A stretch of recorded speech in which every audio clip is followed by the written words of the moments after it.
Getting started with genealogy research is quite easy. But it is always a good idea to start researching the home archive and the information provided by close relatives. Interviews with one's own grandparents and parents, as well as other relatives, are of paramount importance when undertaking genealogical research. There are a huge number of different archival sources, but the information they provide is slightly different from memory information. Only through interviews can you get an idea of what kind of people have been in your family. Later, you can attach to them the exact dates of birth and death, marriages and other life events.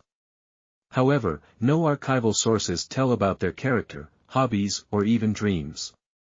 Genealogy is first and foremost the collection of stories, not just the mechanical recording of dates and names. It is easy to record or video interviews with your mobile phone. Remember to always ask permission to use the recording in public or, for example, in connection with a meeting with a cousin.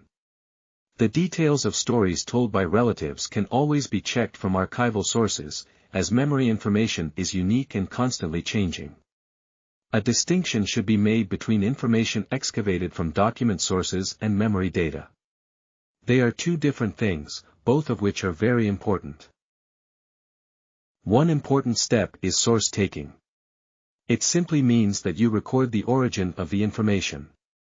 The source entry can be the page number of the confirmation book, the date of publication and page number of the newspaper, or the information of a letter that has survived in the family.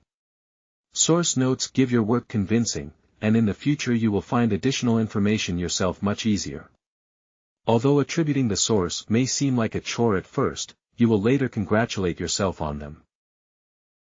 If you can't immediately find a specific piece of information or person, don't get frustrated.